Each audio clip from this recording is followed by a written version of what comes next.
Hi there, esteemed audience, and welcome to another episode of Middle Grade Ninja. I'm your host, Rob Kent. As you know, I'm the author of Banneker Bones and the Cyborg Conspiracy, which will be available May 15th of 2020. Depending on you when you're listening to it, it might be available already now. Go get it. If you haven't, if it's not come out yet, don't despair. There are two other books in the series, Banneker Bones and the Alligator People is the second book, and the first book, Banneker Bones and the Giant Robot Bees, is available as a paperback and audiobook, and the ebook is free. Free to download whenever you're watching or listening to this, wherever fine ebooks are sold.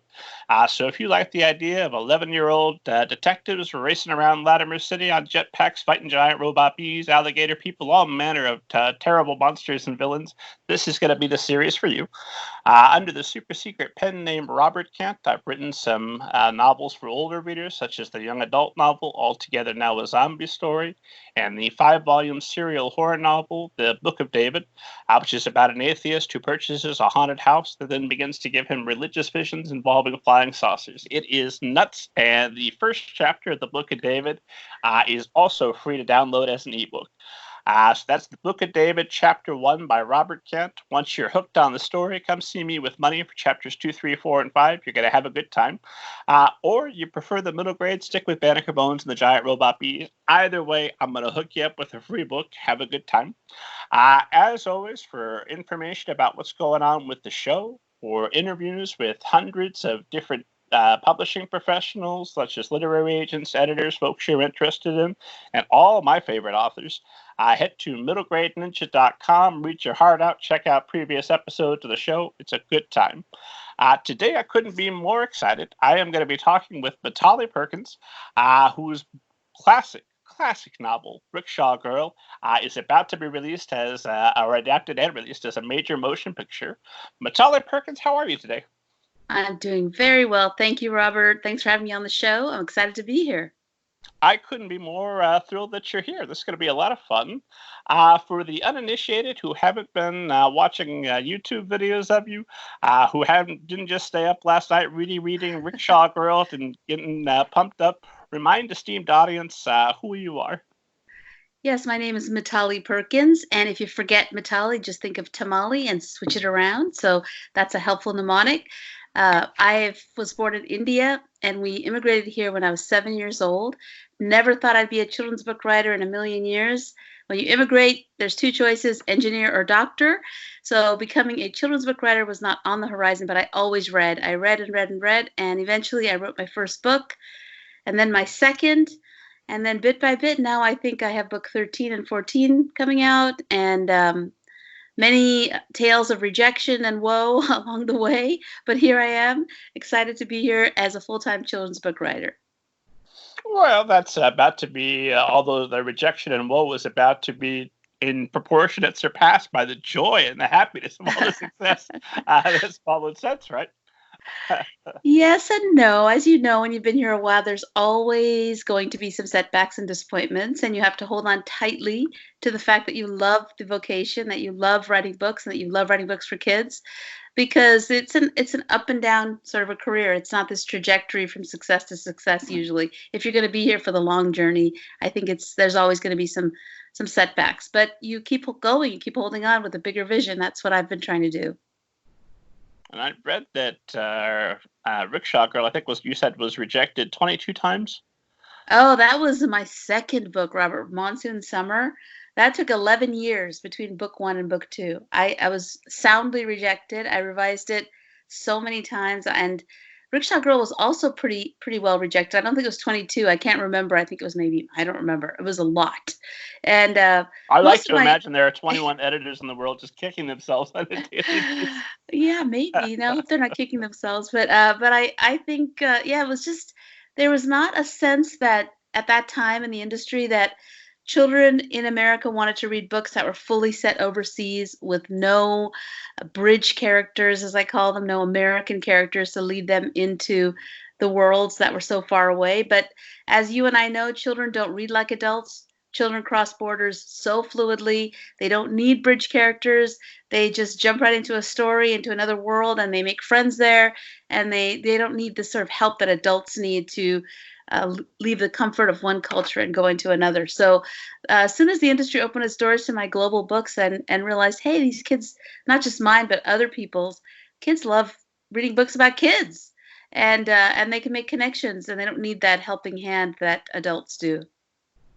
You mean to tell me that adults don't always know the best thing for child readers? This is shocking. Yes, I do definitely. I think children read like they learn languages. They read with their hearts open, their minds open, and they just learn things. They learn stories like they learn languages. It's just easier for them than for us adults. We have our minds in charge of our hearts. By the time you're an adult and you're always judging and adjudicating and making sure that you like this story and critics criticizing, but children are just open, which of course makes the books for them even more dangerous in some ways because it's going to reach their hearts and minds. That's why I think there's so much conflict and turmoil over children's books in particular when it comes to adults, gatekeepers getting all excited about them. But children I think they're better readers, much better readers than we are. Well, plus you have the advantage that one, at any given point, they're presumably the largest portion, the largest segment of the population. Yes, Which there's is a boatload of them. It must feel like that to you with your little guy. My kids are grown, so I'm like they don't feel like I have as many kids around as I used to. I miss having kids around all the time, but yeah, there's definitely children always coming forward, always ready to have stories, and there's nothing like a good story to shape a child for life. So we've got to keep our minds to the task. So what during all the time being rejected for, you said 11 years between first and second book, and then you're still facing some closed doors along the way. Not many, no, certainly not now. Not that you're the Mitali Perkins of the Middle Great Ninja podcast, among other things. That's right. I've arrived. This is the career pinnacle. I have so arrived right now. There's no more setbacks. All the doors fly open. This is the penultimate. I hope I hope you take the time to breathe it in and enjoy it. Yeah, what kept you going during all that time, and what keeps you interested writing specifically for teens and for children? I think it's kind of what I was talking about before, when I was explaining how children read differently. I think and I was saying that we need to really feed them with stories. It's really that I've tried to hold on both to the career and to the vocation. Now, when I mean a vocation, I mean a sense of purpose, that the reason why I was put on this planet. And I didn't come to that, as I said, I was thinking, oh, I'm never going to be a children's book writer as my career or my vocation. But I think I began to see how stories had shaped me and how they'd changed me and how they'd widened my imagination and the ability to imagine life in another person's skin. I was an avid reader as a kid. I was a feral reader. Nobody curated books for me. I just roamed the library and I would pick books and read them. And so I saw how they affected me. And so I started realizing what a powerful vocation this is.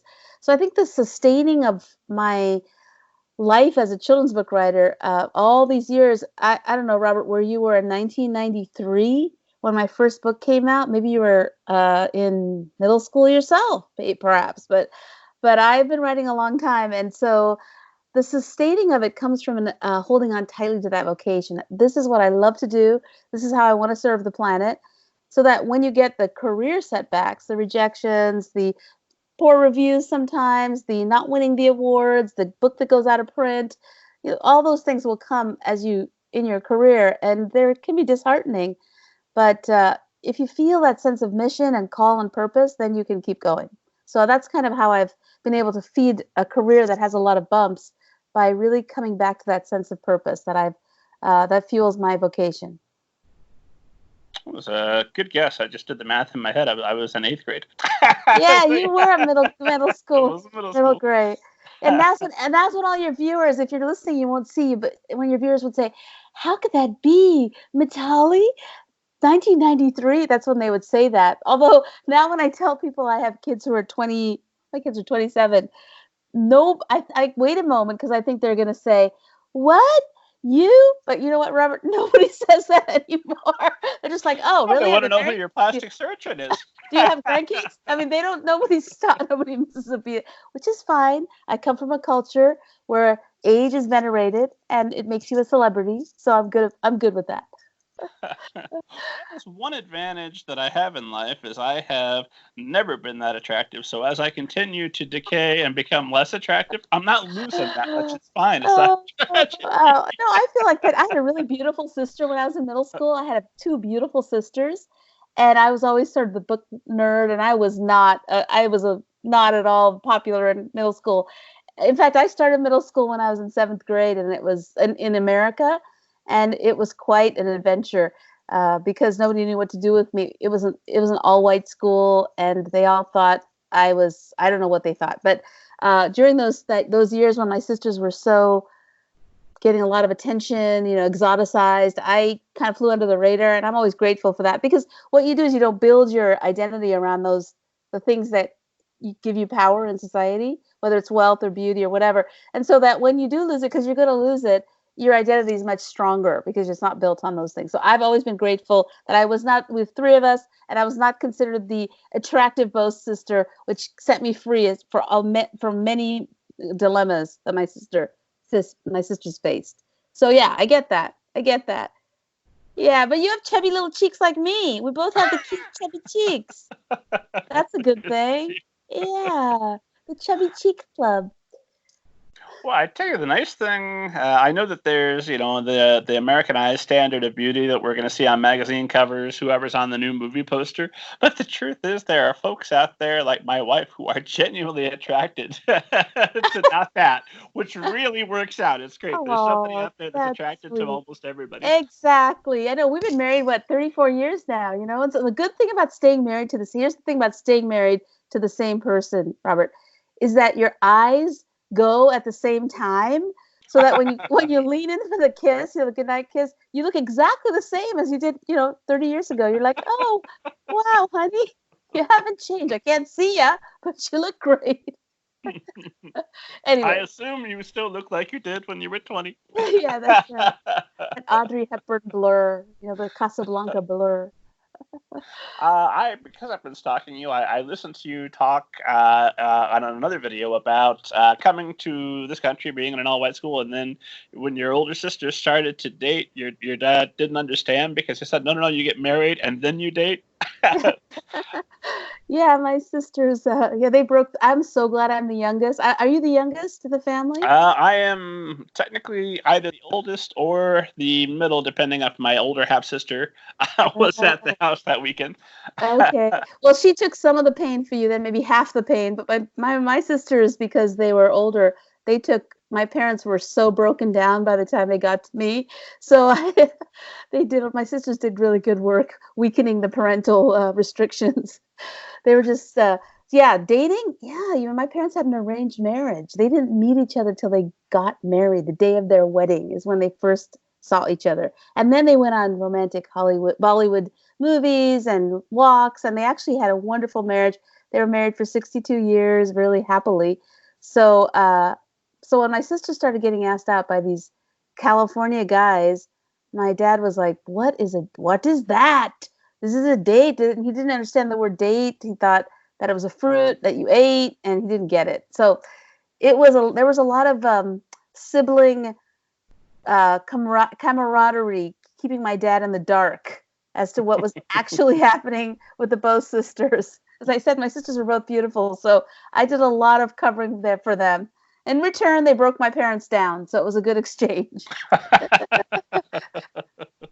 Well, if he was staunchly pro arranged marriage, then he must have got a good one. It must have worked out for him.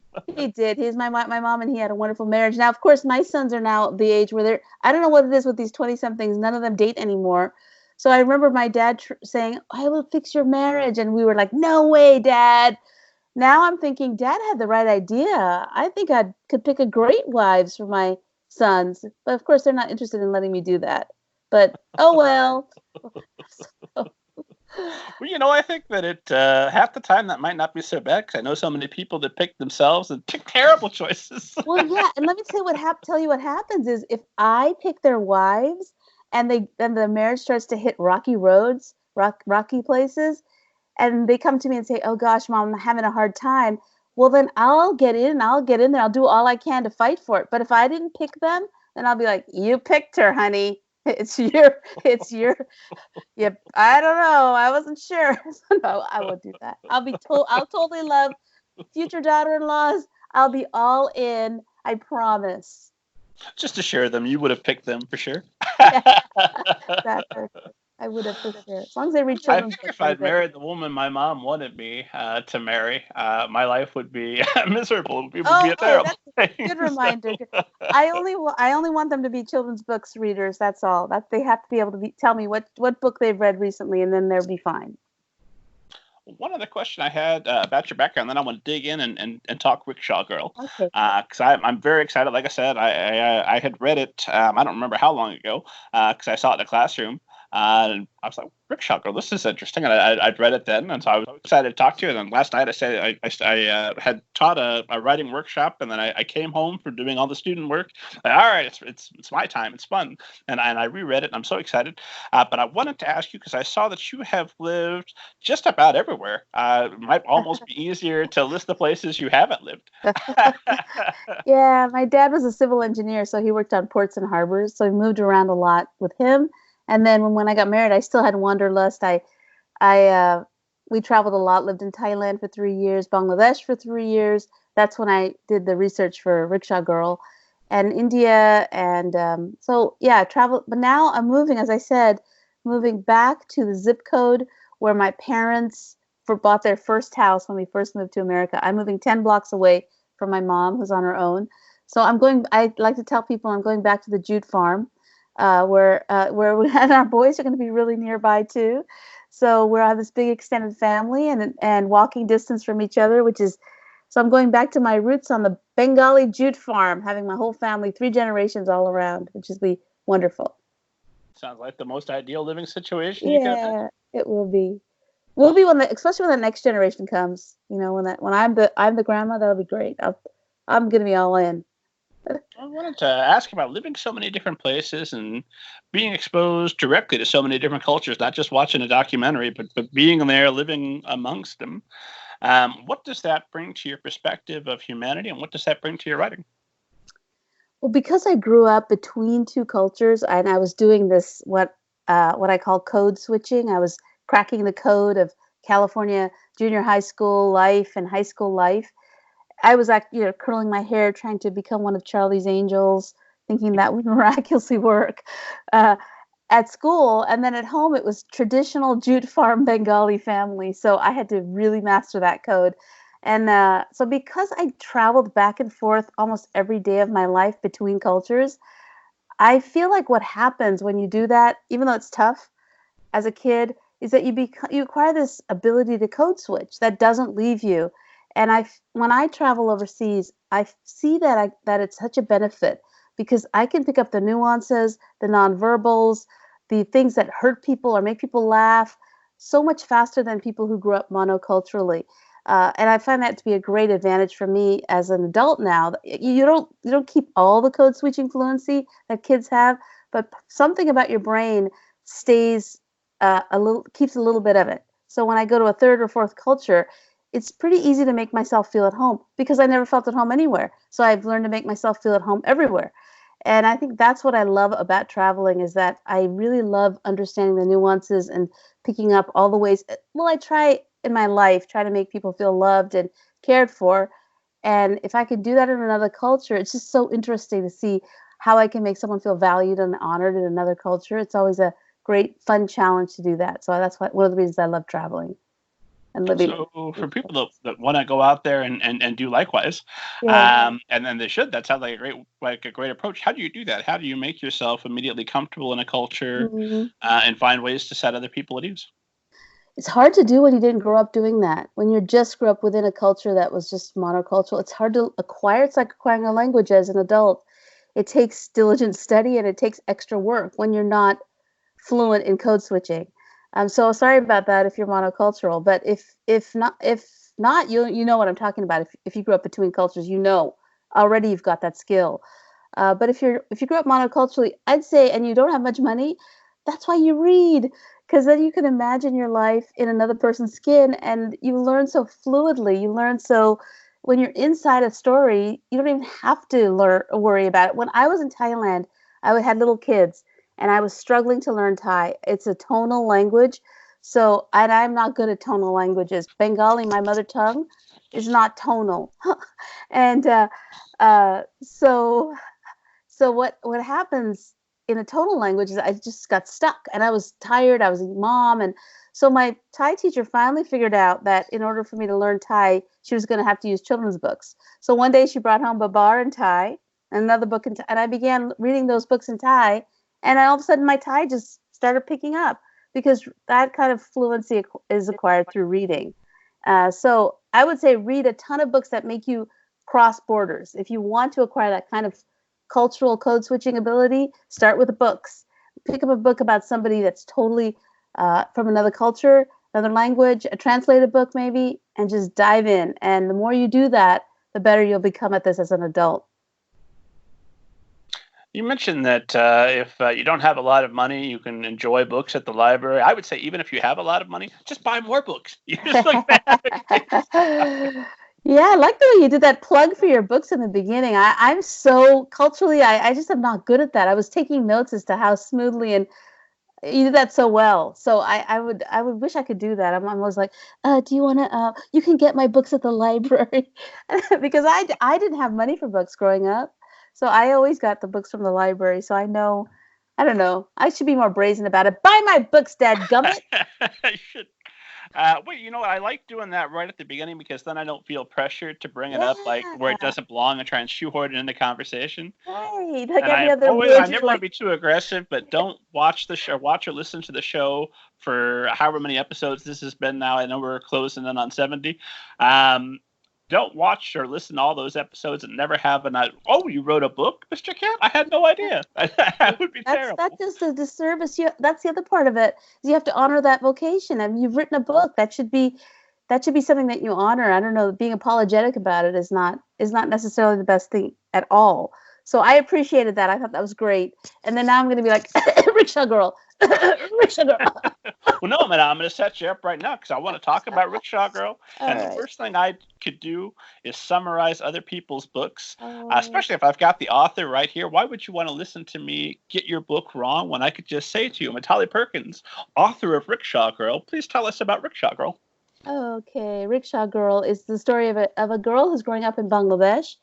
And in her culture, it's difficult for girls to work to make money outside of the home. And so they're just two daughters, and their father drives a rickshaw. He gets sick, and so Naima is the oldest daughter, and she's had to drop out of school. They don't have money for school fees for both sisters. So she's just indignant that a girl cannot make money. She can paint. She can draw alpanas, which is the traditional art that girls do on the doorsteps of houses. She's good at that, but that's not a money-making thing. That's just a decorative thing. So why can't a girl make money? And she's frustrated.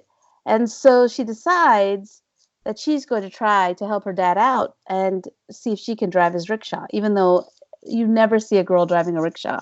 So she comes up with this crazy plan, and of course everything goes awry, and then she has to make it right. She has to have the courage to make things right because she makes a huge mistake that really takes down has a cost on her whole family. And then she has to figure out a way to make it right. So that's what that book is about. And it's kind of fun now because I wrote it so long ago. And as I said, it was rejected so many times, Robert. And it didn't get any starred reviews. It didn't get any awards. It just kind of went under the radar. But I just got this picture of little Naima pedaling along on her rickshaw because it was translated into almost every language that values duty and honor. So most of the Asian languages, in fact, in Japan, it sells well, in Taiwanese, in Mandarin, in Hindi, in Marathi, in a lot of cultures where duty is valued and honoring your parents is valued, it's done really well. And so it's fun for me to see it sell also here in the United States, where we have more and more kids from those kind of cultures that have that value. but I think also Americans are reading it too. Like I'm born in the USA Americans. So so it's fun to see that a book that was so quiet, kind of picking up steam bit by bit. She's pedaling uphill. She's making it. So exciting. Yeah. That's so. I'm just gonna jump straight to a question I wanted to ask you because you wrote that it was published back in what 2008, 2007, 2007. So Yeah. now, and it was 22 rejections somewhere in there, plus a long process to get it. How long a process was it to get it from written to published? The first draft was a picture book. It was called it was a picture book, and every time I wrote a picture book back in those days, editors would say, this should be a novel. This should be a novel. And what happened was I don't know if you've ever been to these signings, Robert, where you're sitting at a signing at an event. It was a conference in Boston. I can't remember if it was ALA or something, but I had my second book, Monsoon Summer, from Random House. And I was sitting in one of those conferences. I don't know about you, but I always end up being next to one of these celebrity authors. So you're sitting there and there's no one there in your line. And then there's these long lines that are snaking out for the people next to you. So it was one of those events, and I had no one in my line. I was just sitting there. And I had the manuscript of Rickshaw Girl that I was working on. And so this lovely lady from the back of the line and the other line, the author next to me, I can't remember who was next to me, probably John Green or somebody like that. I don't know who it was. Some wonderful writer that had lots of fans. And this woman left the line, came up to me and said, hey, I read Monsoon Summer. I really liked it. And I'm an editor at Charlesbridge. And this is after all the rejections of Rickshaw Girl. She said, well, what are you working on next? And I said, well, I have this manuscript, this Rickshaw Girl. So actually gave her the manuscript. And it was Judy O'Malley. Back in the day, she worked as an editor in Charlesbridge. And then she emailed me back, and I didn't have an agent then. No, I did have an agent, right? But we weren't selling any. No, I did have my agent, Laura Rennert, then. But that's how that book got acquired, was just in a terrible signing line at a dud event, just showing up, which is part of the career, right? You just show up and you just never know who you're going to meet. And that's why you keep taking yourself to these events and keep showing up. So Charlesbridge acquired it back in 2005, I think. It took a couple of years to edit it and get it in shape for a middle grade novel, and then from a picture book. And then it was published, and then it got no starred reviews, and then it got no awards, and then all that stuff, For those of you listening, she's pumping her fist with each of these. No awards, no stars. I'm pumping my rickshaw. I'm pedaling. I'm pushing it up. Yeah, I tried to drive a rickshaw. They're hard to pump, so you take a lot of effort. Was that part of the necessary research to write the book? Is hopping on a rickshaw yourself? And yes, I'll do a spoiler because your listeners probably aren't little kids, but I will do a spoiler. The rickshaw, she crashes her father's rickshaw, and so I had to see how hard it was to drive a rickshaw and could I crash it. So I did try to do it, and it's very easy to crash. Trust me. So I had to do that. Yeah, when we were there, that was part of the research for sure. Well, since you've done a spoiler, I have to tell you that I absolutely love that scene because I did not see it coming. You did such a wonderful job of building up how much the rickshaw means to the entire family, how much they've sacrificed for it. And then she hops on it. Well, here's the moment. This is going to be triumphant. And then, as you said, the rickshaw crashes. I'm like, oh, what did you do? Oh, this is the worst thing you could have done. I know. I know. And, okay, so this is how long ago the book was written. It was adapted to a stage play about 2-3 years ago, and it was the Bay Area Children's Theater adapted it to a stage play, and so it was right here in San Francisco. I took my mom to go see it. We were in the back of the theater, and the actors were embodying the characters, and it was this beautiful set, and we were just immersed in the story. And then Naima crashed the rickshaw, and my mom and I clutched each other's hands, and we gasped, and we said, oh no, what's going to happen now? And my mom then looked at me and she said, you wrote the book. I had totally forgotten that I wrote the book. It was such an immersive experience seeing it adapted by these beautiful brown-skinned bodies, and the art and the music. It was transforming to see it in that media. So it's going to be fun to see it in another media too. Oh, I can relate. I was listening to one of my own audiobooks as research for a sequel. I don't know, within the last 2 years, and we arrived at our destination, and I had to stop and it's coming up, and my wife's just staring at me like, you know how it ends. No, but you know, audiobooks, when an audio narrator interpret, did you do your own book?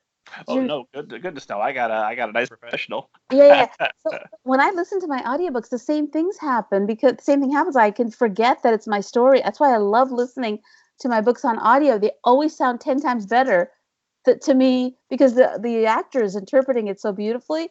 And because usually, I don't know about you, but I always think, oh, my work sucks. That's my modus.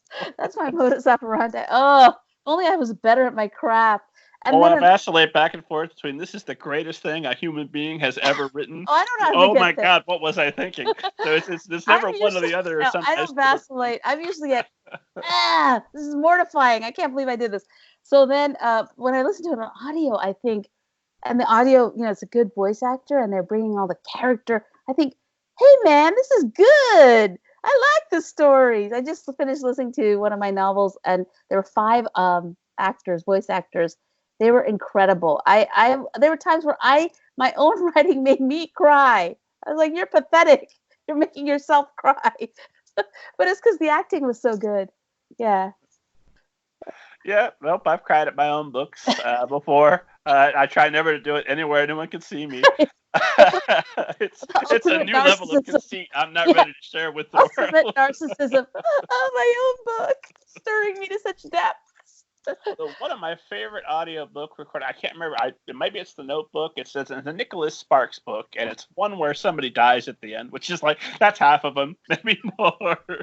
But he cried. He was reading his audiobook, and he starts crying at the end. I'm like, oh, man, you should have done another take. That's not. That's I'm embarrassed for you. I think that's really sweet. I get choked up when I read my picture book. I'll hold up my picture book. Yeah, this is Between Us and Abuela, my first picture book, which is, I know you're middle grade, but I read it aloud to schools. I can never get through that story. It's about a grandmother who's separated from her kid, and when they are having their moment, I just get choked up. It's just so, oh well, me and Nicholas Sparks, we'll be friends. What am I gonna say? be crying buddies. I'm sure he's a lovely man. I just remember listening to that book in the car and just stopping it, like, read the grip. Get a grip, man. Get a grip. But in all fairness, I'm also not the target audience for, I think, Mr. Sparks books. Right. Well, I wanted to ask you about this ride, this uphill cycling of Rickshaw Girl, where it just can't be stopped. It's published every year. It's finding new readers. New generations are discovering, and they're going to be reading it to their kids. It's a new classic. It's been a stage play. Now it's going to be a major motion picture. So how does your experience with the book change from the point that it's unpublished to now? How has that relationship with your book evolved? Well, I'm especially excited about the movie. I think because I always worried about that book a little bit because people would say to me, wow, Mitali's writing an authentic story because I'm Bengali, right? But the book is about an uneducated rickshaw driver's daughter who's Muslim. And I grew up, my parents before the war, my grandfather was an educated Hindu landowner who employed Muslims and probably exploited them. So the gap between myself and my character was huge when it came to power and privilege. And I always knew that. So I lived there for 3 years. You try your best to unpack your privilege and to listen and to learn. But I always felt like, oh gosh, I'm not Muslim. I didn't have that experience, and I did my best. So, and it was also interesting to me because I grew up with my grandfather really being bitter about Muslims because he lost the jute farm in the war, and we had to flee the border across to the India side. And I wasn't born then, but my grandfather had to lose the land, lose the house, and Muslims took it. So, and on the other side, Hindus were taking Muslim land. So it was equally exploitative. Unfortunately, in my family, it was in that direction. So I grew up hearing pretty negative things about that.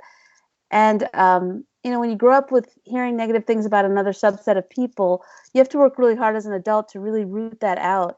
And even though you know that you don't feel that way, it's still in your child's, I think it's still in there. So one of the reasons I wrote this book is I wanted to offer it as a peacemaking offering.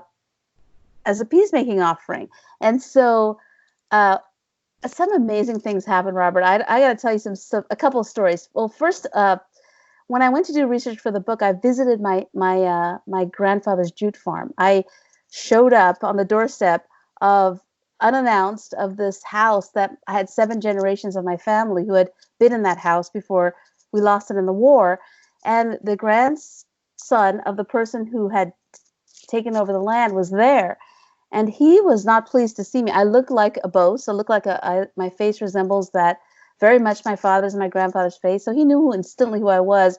And he was very suspicious as to my motives.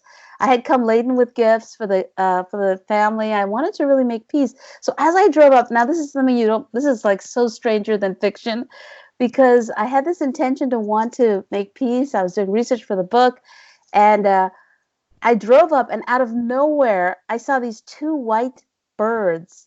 They were white doves that flew out of the sky. My father used to tell me about the beautiful white birds that were part of the land. They flew out of nowhere, and they landed on the top of the door of the house where 7 generations of my family had lived. And they stayed there the entire time that I was visiting that house. So I got to go into the house. I got to give presents to the women. They were, of course, it was a Muslim house, so the women were inside. So I was able to go in. And we had a wonderful visit. By the end, we were all good friends. And I was able to say, we've been blessed, and we just bless you and wish all the blessings to your family. And so it was a real peacemaking moment for me because of all the bitterness I had heard growing up. So I was so happy to do that. And the white doves were such a gift. I couldn't put that in a story because people would be like, oh, this is so contrived. This is just such a contrived technique. Can't believe she used white doves. So this is when truth is like, wow, who's writing this story? There's something bigger going on here. And then now the book, it traveled to Bangladesh, and it was read by a Bangladeshi screenwriter and a Bangladeshi director and Bangladeshi actors, all Muslims, who are now taking that story and making it their own. They've changed it, I think, somewhat significantly. They've made more action. They've made her older. And usually I'm pretty curmudgeonly about adaptations because I think, hey, the book's always better. But in this case, I feel like they're going to be adding in those layers of authenticity and truth that I so always wanted to bring into the book. So I'm actually really excited, so thrilled that the book is out of my hands. A story really doesn't belong to you anyway. It belongs to the readers after you've written it. So now it's being adapted by all these beautiful Bangladeshi Muslims and they've been just wonderful to me, so welcoming and so gracious. And so I feel like much more is happening around the story, in my own life, sort of full circle. So to be able to have it released in Bangladesh, in a country where my parents had to flee during the war, it's just all this wonderful experience. Seeing it's going to be, I think, I'd probably just be bawling the whole time, ugly crying. I'll sit next to Nicholas Sparks and we'll both cry in my movie. You can hold each other's hands. What's going to happen to the rickshaw? Oh, it crashed. It's reconciliation. Yeah, I should invite him after this conversation. I should find his book. Hey, I want to hang out with me, Nicholas? No. Anyway. So you're a wonderful author. You can cry if you want to. We'll have a good time. Exactly. So anyway, that's the beauty of that story for me. It's got a bigger story that's in the not outside of the fictional realm. So I'm so thrilled. Can't wait to see it. You feel that? Do you feel a sense of terror and dread? Will they get my story right, or do you feel an absolute peace and acceptance? Yes, the latter. I think, yes, I feel like it's in sure hands, and they're adding this beautiful, the director, Amitav Reza Chaudhary, he is amazing. And it's the first collaboration between an American Sleeper Wave Films is producing it with, and the producer, Eric Adams, is just a strong supporter of the Bangladeshi film industry. And it's just a really wonderful collaboration. I was thinking, here I am. I'm a Christian. My parents are Hindus, and a Muslim director and a Jewish producer are collaborating all of us together to bring this story. So it's sort of a wonderful partnership between many, many different people, and it's exciting to me to see it all coming together. Yeah. Did the stage adaptation kind of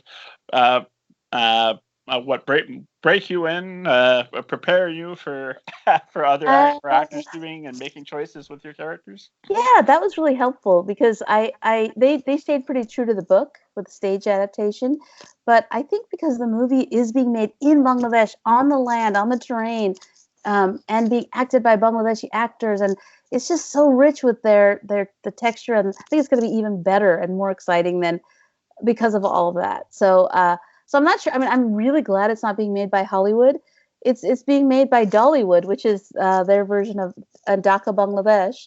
And it's a very nascent film industry. In fact, this is the first movie they're trying to get from Bangladesh into the film festivals. They're hoping to get. They did it in English, so and they're dubbing it into Bengali as opposed to the other direction. Oh wow! So they're trying to offer this story because of all the collaboration to the international community, to the global community, as their contribution to the film industry, which is it hasn't really been. Bangladeshi films haven't really been seen much outside of the Bangladeshi community. So this is what they're hoping, and I'm hoping with them, hoping that it will reach Americans and British and Australians and Spain and just go all over the place and really touch people's hearts from Bangladesh as to show what Bangladesh can do. I like to imagine if Hollywood were to adapt it, where would they put in the explosions? the rickshaw would be a spaceship. Hey, listen, my 85-year-old mom is still around. I don't want Hollywood near that. That probably had some steamy kissing scenes or something like that. And I'm mortified. Thankfully, Bangladesh doesn't do that. Because then it would be censored. You have to pass the censor board there. And I saw that in a lot of the marketing, right there on the poster, your name is extremely prominent from the novel by Mitali Perkins. It's in the description for the film. It's all over it. How thrilling is that for you, who once sat through all those rejections, didn't know if this would ever be a book, and now here's this major marketing campaign, Mitali Perkins? Let us vicariously experience that joy through you, if you would. I haven't even thought about that. I think I remember on the poster, there was two versions of the poster, and I had my dad around when my dad's favorite book of all of mine was Rickshaw Girl. And so he was around when the first movie poster came out. It was a sweet little girl face. They were still thinking of making her young. And my dad was quite old then. He had lost a lot of his capacity, and he couldn't, but he looked at her face for a long time and he said, "Oh, she's such a sweet face. I love her." And I think, my dad's really loving the poster. That's kind of what I remember when I think of the poster. I don't know. What's a name? I don't know. Nobody can pronounce my name anyway. In America, I'm like, I have a coffee shop name in America because no one can pronounce it here. I'll get like Mitali. There was a guy in my college dorm who called me Attila for the whole time I was in college. So nobody. Well, knowing Americans, there are probably people with both those names that spell it the same as yours. Oh yeah. Well, Mitali gets mispronounced here, and then in India, people are like. So I think, oh, I'm in India, I'm in Bangladesh. People will get my name, and they say it perfectly. They're like, "Ladies and gentlemen, we're happy to have Mitali," and then they'll say Perkins. And they just totally can't pronounce Perkins. I'm the only Mitali Perkins on the planet. Did you know that? You Google me and only I come up. The only weird combination of names. There's tons of Mitalis, there's tons of Perkins, but you guys only know one Mitali Perkins, because that's me. That's about to change with this movie marketing campaign. Everyone named Perkins is like, I know what I want to name my daughter. Oh, right, yeah. It's going to go viral among the Perkins clan. It's good that you already bought your domain. Right. No, it's gonna, I don't even know. It's what the movie's gonna do, but it's just gonna give, I hope it just brings as much joy to other people. I haven't seen anything of it. I've been stalking everybody on Instagram, on Twitter, trying to catch any glimpse of it, because the actor who plays Naima is adorable. She's my Facebook friend now, Novera Rahman. And so everything she posts, the stills, I'm always stalking them. I don't know what's going on though, Robert. I'm totally in the dark. I'm just doing social media stalking, which I'm really good at because I'm the mother of millennials. So I'm an excellent social media researcher. So they didn't get a screenplay to you or anything? No. Yeah, so the screenwriter was Sharbari Ahmed, and she was a Bangladeshi American who worked for the show Quantico. And so she wrote the original screenplay, and then it went over to Bangladesh, and there was a co-writer who was able to add his signature to it. So I didn't really want to see it because, as I said, this book is getting the authenticity is just going to be added layer upon layer upon layer. And so for me to step in and say, "Oh no, this is my book," this is not that book to do that. There might be another book down the road where I'm a little bit more picky, but for this one, I'm just in wonderment. And they've added some animation and some artistry, some rickshaw art. They got traditional rickshaw artists who've had their signature in the show, into the new movie. So I'm so excited to see all of that talent pulled together. I have no qualms about it at all. Now, another book, I just got another one of my books optioned for TV, and I might be more picky about that because it's Hollywood, and I'm not sure how they'll do. So, but for Dollywood, I'm like, go for it, everybody, do what you want, because I'm totally trust them. I think it's going to be wonderful. Can you say which book got optioned, or better not yet? No, I can. It's not formally announced yet, but it's the First Daughter books. I think both wonderful. of those. Yeah. That's kind of a middle grade book too. So yeah, but those I have no idea why they got optioned because they didn't sell well. I don't know. It's election year. Who knows? It's all a mystery, Robert. If I could figure this out for a formula, I would be able to tell your listeners how to do it. I would tell you, but I have no idea how this works. It's all just being in the right place at the right time. That's kind of amazing. I'm convinced some of the authors I talk to know the secret, but part of getting the secret is you have to swear some sort of terrible blood oath to never reveal it. I will never tell you how to get your books optioned. I know exactly how to do it, everyone, but I will not share that secret with you. I would. I just don't know how it happened. It's all the ups and all the downs. It's such a mystery to me. I just think there's a bigger story going on, at least in my life. I want to sell my soul, but the devil never asked. Right. No. That's not how it works. You don't want to do all that stuff. That will just depress you. Anyway, as children's books writers, we don't get access to all the power mongers anyway, so we just have to sort of wait and hope, right? I don't know, unless you've married into some Hollywood family, then maybe you have the connections, but not any of us have those connections as far as I know. Do you have connections in your Batman world? I want to use your connections. If I had a connection to the Batman world, I'd never write one of my books again. All I'd write would be Batman stories. Yeah. My boys are huge Batman. I watched every single one of those movies because we all watch them as a family, Dark Knight, everything. And I saw your post about The Dark Knight being the best book you're one of your top 3 books. One of my top 3, yes, ma'am. Yeah, I would say, and the 3 books that you picked are all on my son's list. So I will leave your listeners to go and find that if they're curious to know what are the top 3 Robert books and the top 3 of Mitali Perkins' son's books, you'll have to go to his website and find those for yourself. I'll leave them hanging in suspense. I've been asking authors forever, what are your top 3 favorite books? And of course, I encourage people to cheat because it's sort of a silly question. Because why would you pick just a few most favorite books when there's an entire library out there at your disposal? I have favorite books I haven't even read yet.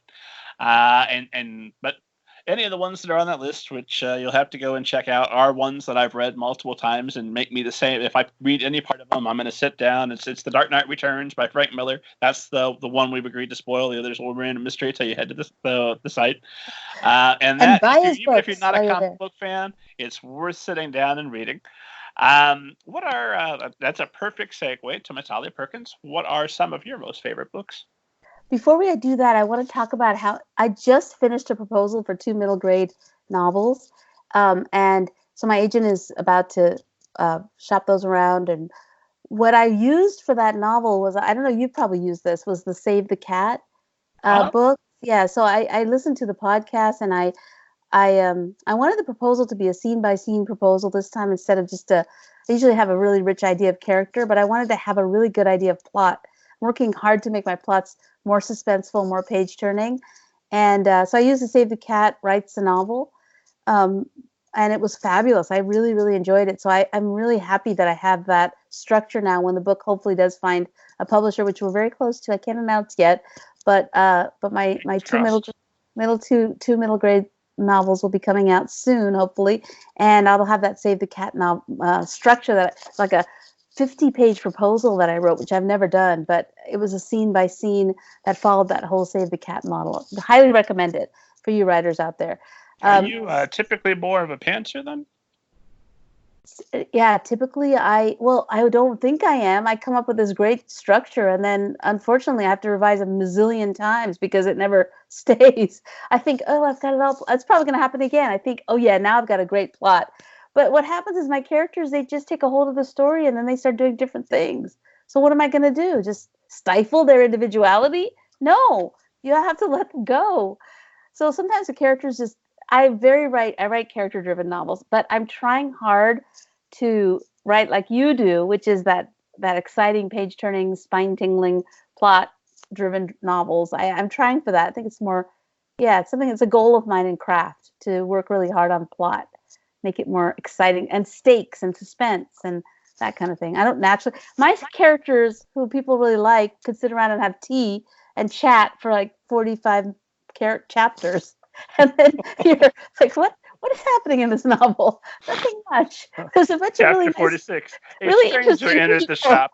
Hopefully people who are interested in characters will keep going, but I want to make my next books really exciting. So I'm mostly a pantser, I guess, but this one's going to have a strong plot, spine, structure, and I'm hopefully going to just really be able to finish it quickly without my characters doing crazy things and taking control of the story. I will be in control this time.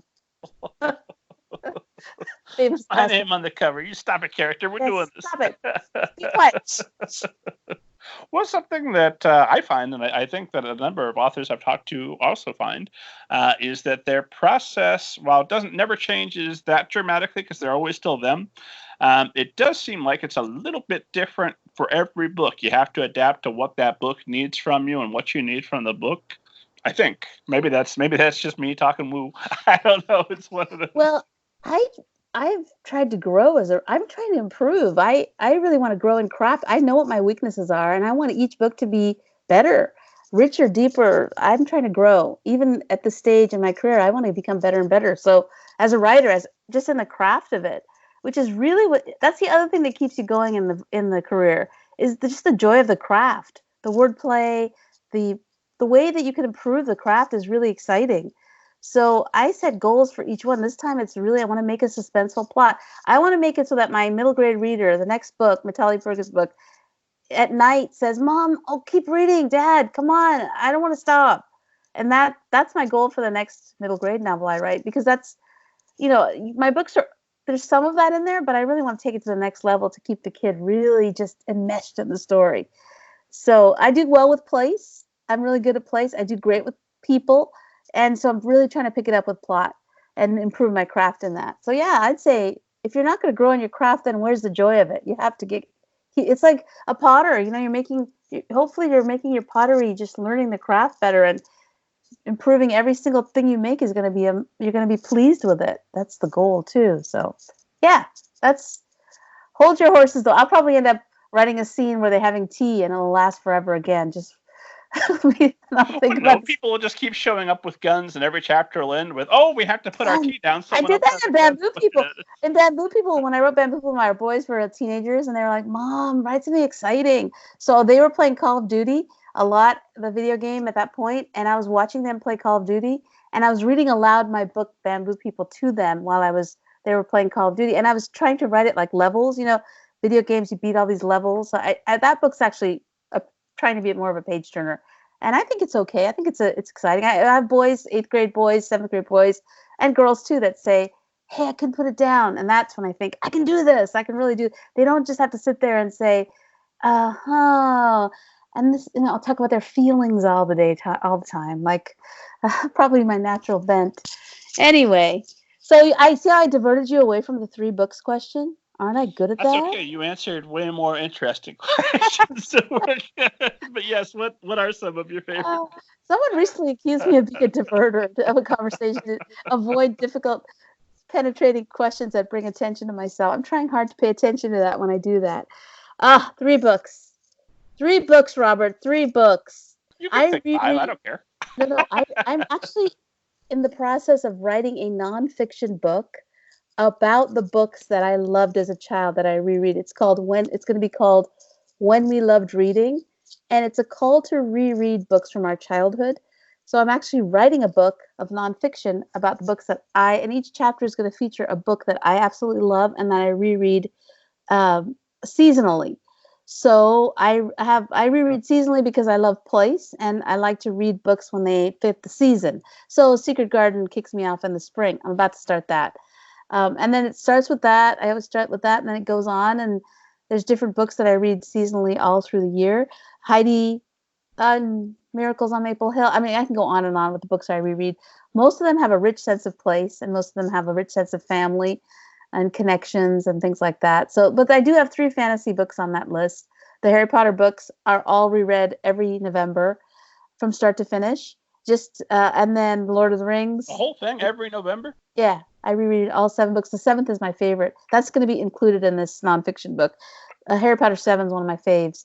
And then it's kind of taking a look at how, with the books that you read, as I said, shape your heart and your mind toward justice and so how those books can really, how they have the deeper virtues in them, a lot of them, that I love so much, the deeper, the issues of power and issues of character that I really am drawn to.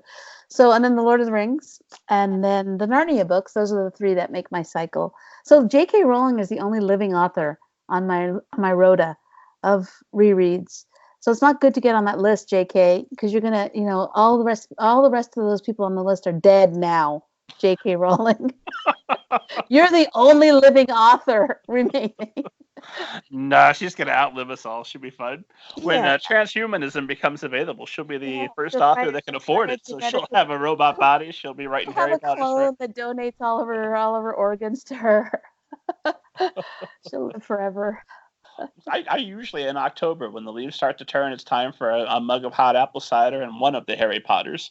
I gravitate toward the Goblet of Fire. That's my favorite. That's But great. I reread all of them multiple times, as have probably most of the people watching or listening.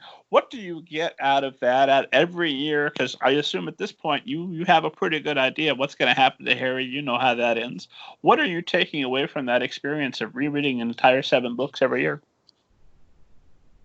Oh, that's a very good question. Let me think about that. What do I take? I think for me, it's become part of my comfort reading, the part of that, the reading that I go back to because I know it's shaping me in the right direction.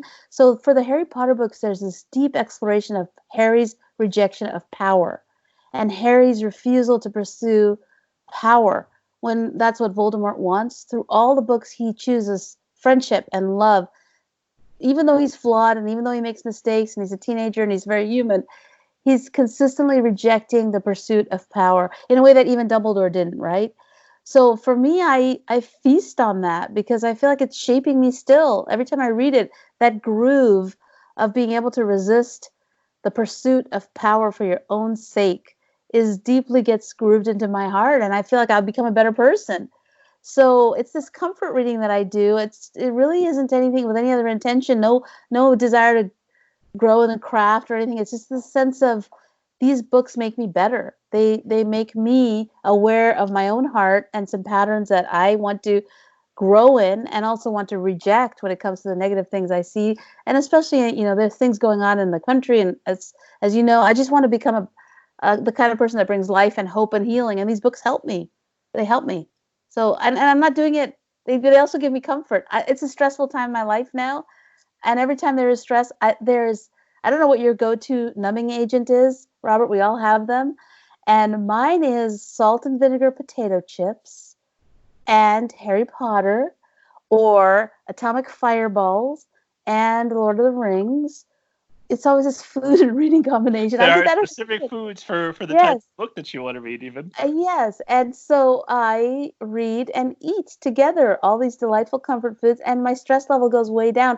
I know that it's not necessarily, and the books are great. I know the food part isn't necessarily healthy, but I just have always did that as a kid. It was a stressful time as immigrants, and I would go to the library, get my books, and all the din of the outside world would just get quiet in my head, and I would immerse myself in the story, and there would be this delight. I used to eat sweet tart candies, crawl out on the fire escape, just like in a tree grows in Brooklyn, and I would drag my book out. My mom never knew I was out there.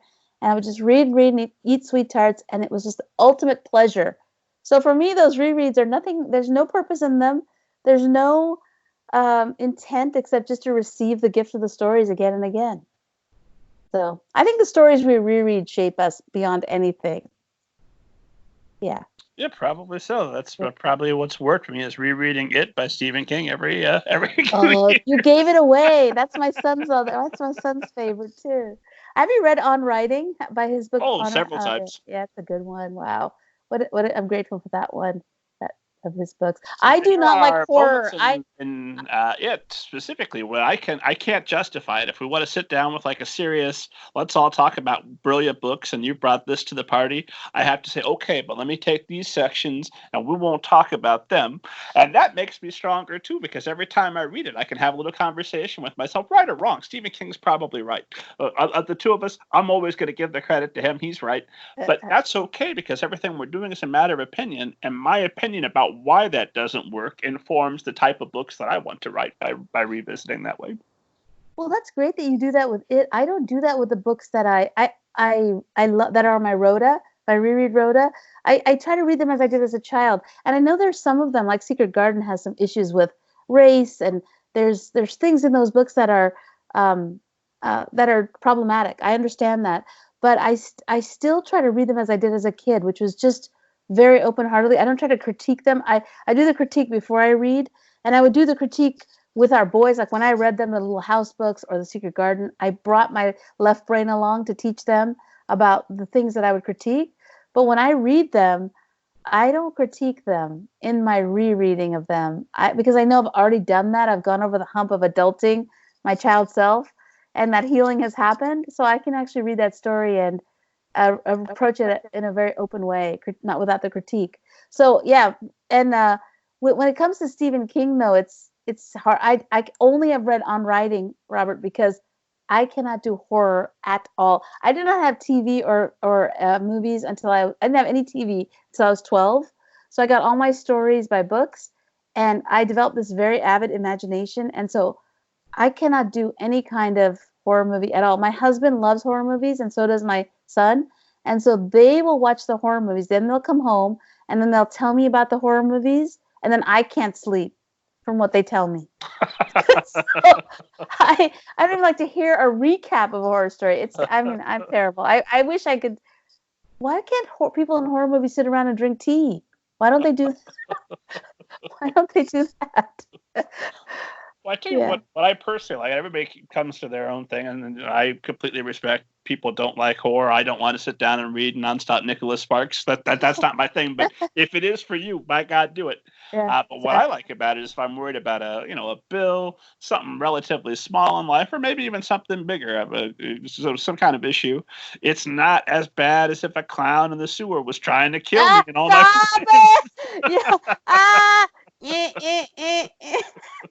That clown in the sewer scene, I've never read it and I've never seen it, and I'm terrified of it just from the times that I've heard it mentioned. And you're very bad to bring it up. The sun is setting here in California, and you're bringing this up. Okay. Well, I will steer us away because I'm watching our time and I'm seeing it fly away from us. I've got just a few more questions for you, and we'll think about calling it a night because I promise to be respectful every time because I really do appreciate you making the time today. So one question the esteemed audience knows I have to ask you while we're talking about semi-creepy stuff anyway.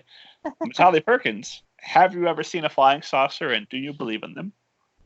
This will show you our cultural differences, because when I see the word flying saucer, I don't think of sci-fi, and I don't think of UFOs. I think of the times that my parents got in terrible fights, and they were passionate. I told you my parents had a great marriage, but there was stress and there was fights, and there were actual flying saucers across the house.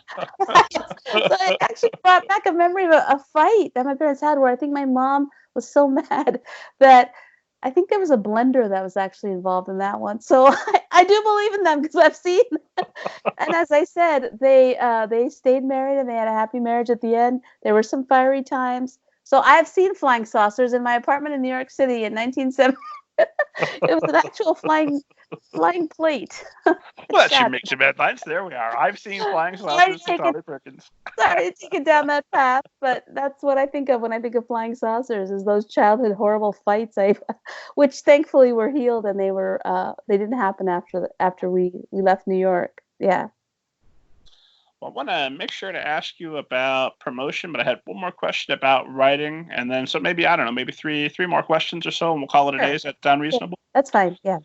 Because I had a bunch of questions about Rickshaw Girl. We're going to check those out because we talked about all kinds of interesting stuff. But something I really wanted to ask you about, because you're writing for different age groups. When do you know if a story is going to be like a Rickshaw Girl that likes ages or grades 2 to 5, ages 2 to 5, or if it's going to be Bamboo People for an older reader, or a young adult novel like Forward Be Back to You? How do you approach those projects differently? What do you do to make sure you're appropriate for the audience? And then also, when in the process do you know that that's the audience that this story is for?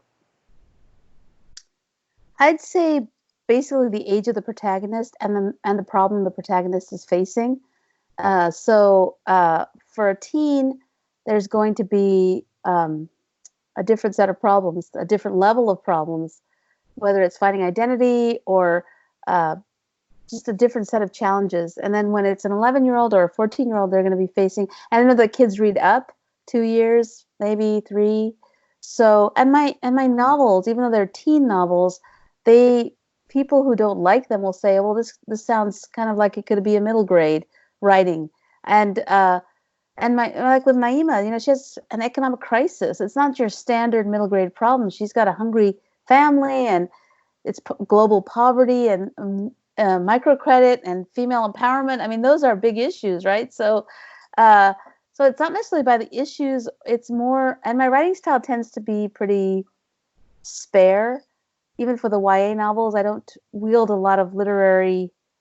I don't try to. I don't know. They're not like high literary. I keep things spare. I like nouns and verbs. I like short sentences. So I think an 8th grader, 7th grader, 6th grader could read my novels. There's nothing in them that's, apart from the fact that these are teenagers who are dealing with teenage-sized problems. That would be probably where I draw, how I shape the book. So, yeah, in this picture book, she's has to get a present across the border fence, to her grandmother, and that's her sized problem. She's knitted a scarf for her grandmother, and her brother's drawn a picture, and how are they going to get that through the fence to their grandmother, who they haven't seen in 5 years. So that is that book, and it fits the challenge fits the age, and the solution fits the age, and so that's kind of how I approach that. Well, that could also be a subplot in a book for much older readers. It could be that, before the scary clown comes back, let us take care of this across the border. I'm going to throw. There's a scary clown in the border. Oh gosh, you're going to torment me. Just like my boys and my husband, they all love to tease me with horror movies. Anyway, that is. It's my older brother nature. If I find out somebody's a little bit squeamish, let's poke at that a little. Yes.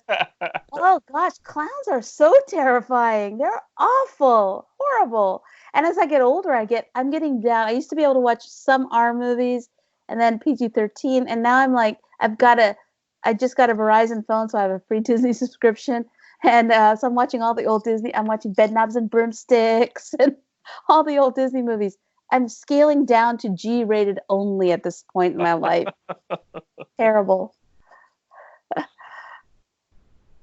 Let me pivot to marketing and promoting, because we were talking before. You're going out and you're doing school. You travel, and then you do a bunch of school visits in a row. So how much of your time are you spending promoting, and what are you finding to be, aside from obviously being on this podcast, what are you finding to be the most successful forms of marketing for your books?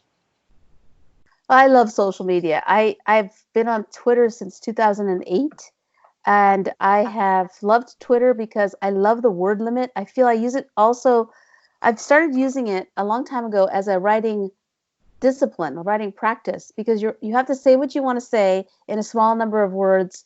And I never use acronyms. I never use emojis. I say what I want to say with nouns and verbs, so I can showcase my voice. So it's become sort of a daily writing practice to tweet. I don't tweet a lot, but when I tweet, I try to say with my voice to show my craft and take my craft, even improve my craft via tweet, which has been great for picture books especially.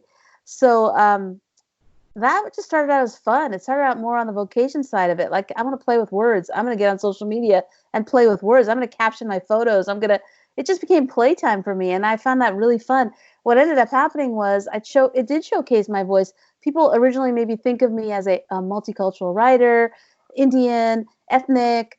And then they realize, hey, she's kind of funny. Maybe, according to my voice, no. But according to me, yeah, I can be funny. And, or she likes a wide range of things and she's got these interests and she's just wider than maybe just being that Asian American writer that's multiculti, good for, whatever. That I can detokenize myself, which is really liberating, and showcase all of me on those channels. And what has happened is it's become a fantastic publicity and marketing tool. I've been able to really reach tons of parents, teachers, librarians, and for the middle grade, of course, the kids aren't on there as much. But with Instagram, I've been able to reach teens, and so I feel like it's been just a fabulous gift to me. I didn't really feel like I've climbed up the backside of the hill when it comes to this career. I didn't get a lot of open doors. Back in the day, I was either tokenized or just sort of, I don't know, marginalized maybe back in the day.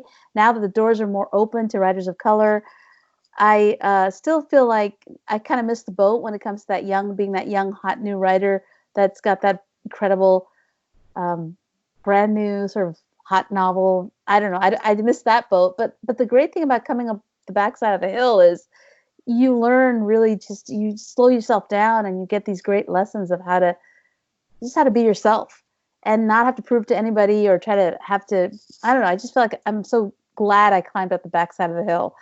So during those years of rejection, I just played around a lot with social media and I had a great time and I made lots of relationships, and now I feel like it's paying off in a great way in the publicity end. I have lots of wonderful relationships in the industry, and I love Twitter. I love Facebook. I love Instagram. I just love it all. I think what a gift to writers. It's a place where words are wielded to influence and to bless and to cheer people up, what a place we can do that. So I'm all for it. And I think that's probably the number one thing from a marketing, publicity, promotion point of view that has taken my career to the next level, would be all of that I do just for fun on social media. But I'm careful with it, Robert. I think a lot of writers, when they get on there, they take shortcuts.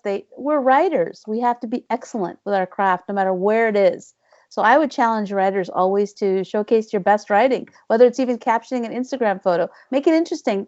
Say something that another person who's not a writer would never be able to say, because you are a writer. So you should be able to caption that photo in a much more interesting story-like way than somebody who's not a writer. So that's my challenge to myself, and I love doing that. But how do you keep that going and keep yourself immersed in it without letting it grow out of hand and take over your life and take over the time you're supposed to be writing your books and all of that? Sometimes it does, but I try to have good practices. Like I don't take my phone into my app. I turn it off I'd say right after, maybe before bedtime. So probably about 9:00 it's off, and I don't turn it on again until 12 hours later. So I have no notifications on my phone. My phone is very streamlined. Twitter doesn't send me notifications. I don't have any of those. I have those all off. What I do now is I have texts on, because my mom has recently learned to text. She's 85, as I said. She texts me all throughout the day, like what she's doing. So I get texts from her. That's the only notification I get on my phone is text, because of my mom. Unfortunately, Robert, something has happened to my mom's keyboard recently, because everything she's sending me has umlauts and has Germanized now. She's accidentally turned on the German texting. So she tells me, instead of good night, my darling, now she says, Gute Nacht. She's never spoken a word of German in her life, but so I have to fix that. But that's the only thing my phone does, and it doesn't. And so downstairs where our bedroom is, there's no screens, there's no plugs, there's no computers, there's nothing. It's a serene space, and I keep it like that for 12 hours. So that's my daily practice. And then when I'm writing, I often just turn off the internet when I'm in the throes of revising. I have to. I have deadlines, so deadlines are really as you are under deadline now, so that's motivating. And then I take one day a week off, totally off the internet. So I have Sundays I'm just totally off. I just don't do anything. So that gives me the breaks I need, because you have to guard your creativity, and the internet will suck it right out of you, and so you have to battle for it. So, and I fail because the internet is a great time suck, but I'm still battling. I'm trying hard to guard my creativity. I try to go to museums. I try to listen to music so that I'm feeding my creative soul, and walks it outside. And that all should be done without the internet. Now, I'm not one of these. I love it. As I said, it's very addictive to me. So I'm not one of these types that shun it, but I have to guard it because it will suck the creativity right out of me. And that's not faithful being to the vocation if I let that happen. So I fight for it. I fail and fight. But I'm trying. As somebody who once made the foolish decision to try to be cool in high school and took up smoking and then quit smoking, I can assure you that quitting Twitter is so much harder than quitting smoking cigarettes for cake compared to not even tweeting, just reading Twitter and scrolling through Facebook and seeing what everybody's opinion is on the world. Yeah, it's so hard. And then you start your day off, totally discombobulated by all the, the hashtags, these terrible hashtags that throw you off. That's what I'm saying by guarding your creative soul and your space. I really try not to start the day with Twitter and close the day with. If I close the day with Twitter, then I'm doomed because I'm depressed. All night long, when your creative brain is working, the last thing you look at before you fall to sleep should be something that is life-giving and hopeful. I have a book of, I have my some books on my nightstand, poetry and other things that I try to end the day with. The very last thing that you feed yourself with spiritually, intellectually, that's going to be all night long. Your subconscious mind is going to chew on that. So you want to give it something really healthy. And Twitter is not that thing for sure. So that's why I don't take my phone down, because I know that I will look at it. And I just have to keep the phone out of the bedroom and keep the book there. I have a candle. I do it all. I just like a little routine to get myself detoxed from all the stress of the day. And it doesn't involve any screens. So I would recommend that highly. If that's something I think Twitter is fun. It's playtime for me, but it's not something I can stay a long time there because it does get you down. It definitely gets you down. Good tip. No, I've read it right before bed, and it's a terrible idea. I need to never do that. Yeah, don't do that. Take a book of good poetry. Like I know Garrison Keillor's on the down list now, but he's a book. He has an anthology called Good Poems for Hard Times. And I love poetry anthologies like that. So just take it down and just read a poem or read a psalm or something like that will get you through the night, and your mind can wake up fresh and creative. We got to guard that well. The well is where our stories come out of, right? And we got to guard that well. Guard that well. Why? We've got to call it. I'm looking at the time, and I'm abusing it. I did want to quickly confess, because this is a discussion that comes up frequently on the show. I think I've decided that for myself, I am an art purist. So if your art is good, I can enjoy it separate of whoever created it. So I still have fond memories of watching The Cosby Show. I thought it was great at the time. And I do care what happened in real life, but that is separate from my sacred enjoyment of The Cosby Show as a child in the 80s. And so on. So Garrison Keillor, whatever he did in his personal life, I'm still going to enjoy like Wobegon. It's fine. Yeah. Well, I'm glad though that you're like that, because if you look, if you loved Rickshaw Girl, let's say, and then you saw what my life was really like, you'd be like, ew, I'm not, if you were, because none of us really hold up, right? When we really look at our lives and all the things that we do and say and think, and if our readers were judging us by our lives, well, I think we would all fall short of the heroes that we create. And then we look at our lives so thankfully there's a little bit of distance between our readers and us still, because I think all of them would be devastated and disappointed by all of us, because none of us creatives are what I think they would adulate. They want to adulate, but none of us are worthy of that adulation, right? We're all broken and flawed, and that's how it goes. Sorry to say, Over readers. 60 drafts for a limited amount of time. I can give you a really great vision, and you can read that, and it's great. But don't you follow me around. You're going to hope to see something exciting, because I've written some exciting books, and what you're going to see is me sitting and reading, me sitting and playing a video game while I listen to a book. It's not going to be I know. That's the thing. Exactly.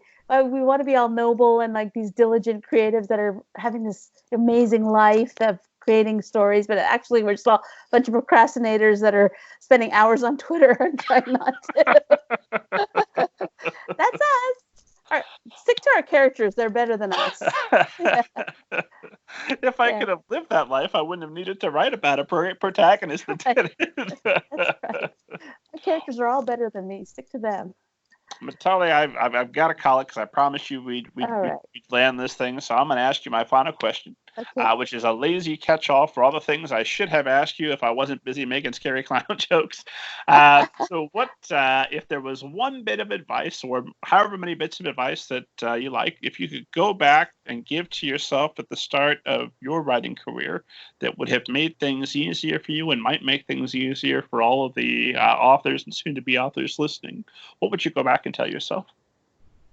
I think I would have taken myself more seriously as a professional far earlier. I was embarrassed about it. My second book was getting rejected so many times. I just didn't have the courage to say I am a writer, and I would have put my stake in the ground a little earlier and said, this is my calling, this is my contribution, I'm proud of it. I may not be there yet, I'm getting rejections, but I'm going to be very careful to invest in this calling. And I think I kind of hid it. I was secretive about it because there was so much failure involved. I was ashamed. But I think I would say, if you are called to be a writer, if that's what your joy is, your bliss is, your way you're going to contribute to this world, then take it seriously. Invest in it. That's what I would tell myself. Because I feel like, the unseen powers that be were definitely invested in it. There were doors being opened for me. There were things happening. And meanwhile, I was like, I don't know if I want to be a writer. I'm getting all these rejections, and I'm so bad. And I should have just been all in far earlier than I was, and taken it myself and that gift of writing far more seriously and professionally than I did. So if I could go back, I would do that again. I would say to you, writer, if it's something that you love and you think you're called to do, be all in, give it your all, give it to, treat it like a gift, and honor it, and put in your investment and your time of learning. I wish I had done that earlier. It's never too late. So those of you that started off the wrong way, here's your call to action. Get it, I'm still writing. I'm still going. I'm not stopping. My best book is yet to come. Well, plenty of great ones have come already. I hope we get another 16 to 30. I better stop eating salt and vinegar potato chips then, if I'm going to last that long. Well, I don't know about that. Sometimes I joke that I would probably write more books if I didn't play Red Dead Redemption 2, but that's fine. I'm okay with there being one or two less books in the world, because that joy is so important to me. This is so weird talking to you, because I have twins, and I feel like I've discovered the triplet to my twins, because you love all the things that my one son loves. So this is very bizarre. You guys would be friends if you met. Yeah. Well, hopefully one day we'll make that happen. We'll hit it off famously, and hopefully you and I will sit down. We'll have some tea. We'll talk. It'll be wonderful. Yeah, maybe we'll even cry together. That'd be fun. Well, I will be respectfully Hoosier stoic while you cry. That's about the best I can. That's my goal. Make Robert cry with one of my books. Okay, I want you to read Between Us and Abuela when you see it, and tell me that you cried. You get that. Read it with your son. He's the perfect age for it. I do cry when I read books, and I cry sometimes when I watch movies. The Avengers Endgame, there wasn't a dry eye in the theater, including mine. But I feel like that's a form of applause and appreciation. So that's one reason I'll read a sad story, is because I can't cry in real life. So if there's a funeral, I will sit there the whole time, and then when I get home, get me something sad, because I need this release. Yeah, it is offensive. I'll loan you my tear ducts. I cry constantly all the time. We'll do a tear duct transplant. You can have one of my sets, and we'll be equal. You'll be half stoic. I'll be more emotionally comfortable You'll with become myself. half, and be in good half shape. you'll have half a Bengali woman sentimentality, and I'll have half a white Indiana guy teared up set. Together, we'll make a fascinating combination. But tell me, where can people find you online? Find out more about you, your books, all that good stuff. Everywhere. Yeah, just as I said, Google me. I'm the only one on earth. And Twitter, my website, Amazon, IndieBound, all over the place. It's easy to find me. Mitali. I'm on Instagram. I'm on Facebook. Wherever your favorite platform is. I don't do Pinterest because I'm not a visual person, but I'm everywhere else I am. You will find me. I will be like that scary clown. I will show up on your social media. How's that for horror? Mitali Perkins will find you. That's the greatest plug I've ever heard. I will terrify you on social media. Terrify you. No, I have sweet on social media. You are. I might terrify you, esteemed reader. You can find me at MG Ninja on Twitter. Look forward to that. And middlegradeninja.com. You know who I am. Mitali, I always ask our guest, thank you again for making the time. This has been an absolute treat and a pleasure. I always ask our guest to sign us off with the totally ninja-like, justifies the name of the show sign-off phrase, hiya, and what have you. Will you sign us off? I will, and I've decided to do it in the Indian accent. Are you ready? Okay. Hiya, and what have you? Well, that was terrible. I thought it was perfect. We're good. That was so pathetic. My apologies to all my Indian American friends. Robert. You want to give it one more go? Yeah, let me give it one more go. That was awful. Okay. No, I'm leaving it in. I thought it was hilarious, but you can correct it. Come on, leave it in. Leave it in. It was good. It was the worst Indian accent I've done ever. Oh boy. Hiya, and but I sounded like I was Russian.